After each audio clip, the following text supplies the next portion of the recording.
Charles, Nicolas, merci d'être venus. Donc, je suis très très contente de vous accueillir aujourd'hui donc sur Top & Win TV, qui présente un peu beaucoup même ses clients chouchous. Donc, vous faites partie des clients chouchous et vous allez donc nous parler de Feel & Click, de cette société que vous avez créée il y a maintenant un petit moment, et de savoir donc comment vous est venue l'idée, comment vous êtes associés, comment est partie cette belle aventure.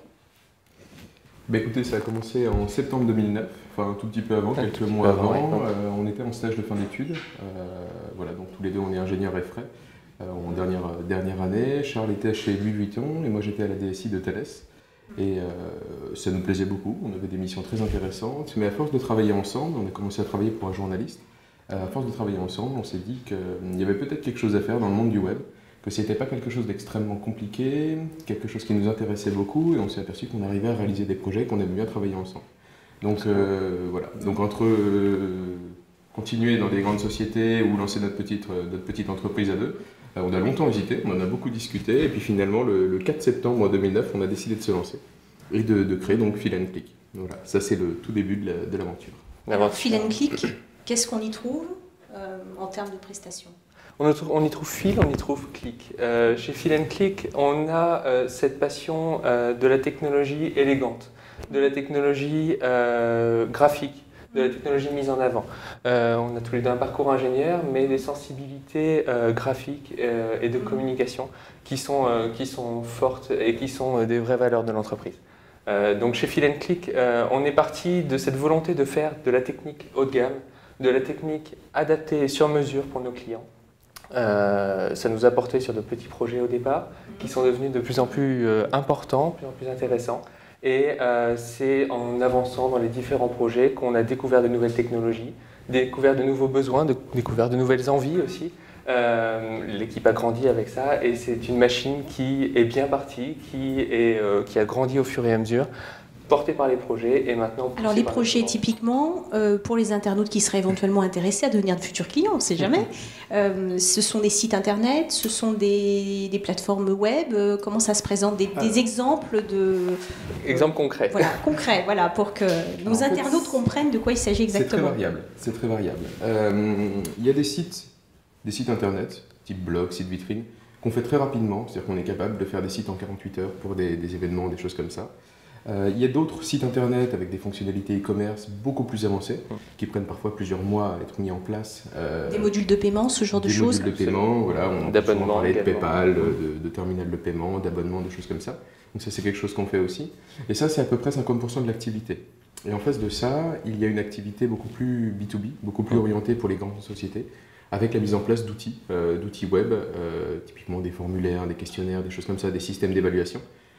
Qui permettent aux grandes entreprises d'évaluer leurs employés, de faire des tests. Et là, en général, c'est beaucoup plus sur mesure, c'est-à-dire qu'on nous donne un cahier des charges et on travaille ensemble pour réaliser un outil qui convient vraiment aux besoins. Toujours dans le respect de l'ergonomie, quelque chose de simple et pratique. D'accord, oui, j'ai cru comprendre que la partie ergonomique et la partie graphique étaient importantes. Vous travaillez avec des graphistes en extérieur, vous avez intégré une équipe en interne, comment ça se passe ? On a fait le choix de ne pas intégrer de graphiste encore pour le moment dans l'équipe. On a une équipe surtout technique pour le moment. Même si nous avons des intégrateurs graphiques, on n'a pas aujourd'hui fait le choix d'avoir des graphistes, tout simplement parce qu'un graphiste a une patte. Un graphiste a une patte et on la retrouve dans les projets. Et on ne veut pas avoir des projets qui soient tous similaires. Donc c'est quelque chose qui est important pour nous. Donc on a trouvé et on a privilégié les partenariats avec des directeurs artistiques, avec des agences de création, qui nous permettent de proposer des choses en permanence innovantes et de remettre en question tout ce qu'on a fait auparavant pour faire avancer davantage notre créativité. La prochaine étape pour vous, c'est quoi ? Il y a beaucoup de prochaines étapes possibles. J'ai cru comprendre que vous étiez dans une phase de recrutement. Alors actuellement. On est tout à fait dans une phase de recrutement, c'est-à-dire qu'aujourd'hui nous sommes 7 par jour, nous serons 8 dès lundi prochain. Et nous prévoyons d'être une dizaine d'ici 2 mois, quelque chose comme ça. Donc ça, c'est la première étape. Parallèlement à ça, Feel & Click est en train de développer ses propres services. Donc des services disponibles qui ne seront plus des prestations particulières, mais des services un peu plus ciblés grand public, si je puis dire. Absolument. Voilà. Et donc on ne peut pas en savoir plus là, hein, c'est encore dans les... Vous devriez de l'entrepreneur. Ce sera l'objet d'une prochaine interview. Absolument. Tout à fait. Voilà. Si vous aviez des conseils à donner aux internautes qui veulent se lancer dans l'entrepreneuriat, ce serait quoi? En quelques mots. Que de conseils possibles. Je pense que croire en ce qu'on fait, même si on est certain qu'on peut toujours faire mieux, croire en ce qu'on fait, c'est quelque chose de très important. Croire en ce qu'on fait et croire en son équipe. C'est quelque chose qui est fondamental, ça l'a été entre Nicolas et moi, ça l'a été avec nos collaborateurs, et c'est quelque chose qui est un vrai moteur aujourd'hui dans l'entreprise.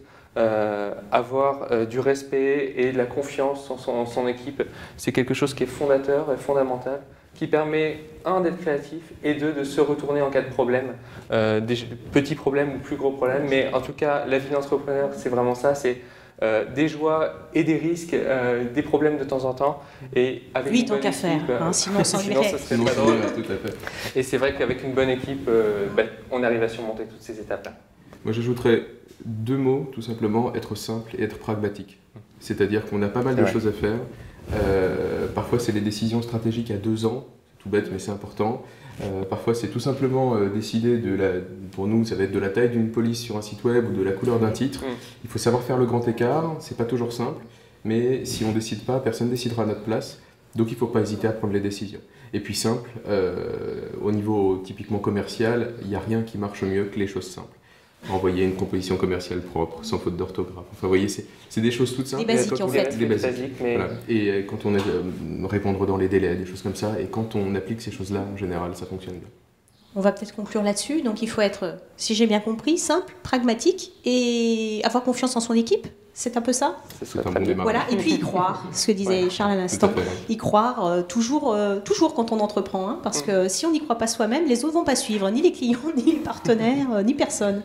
À très bientôt. Merci beaucoup. Et longue route à Fil & Click. Merci.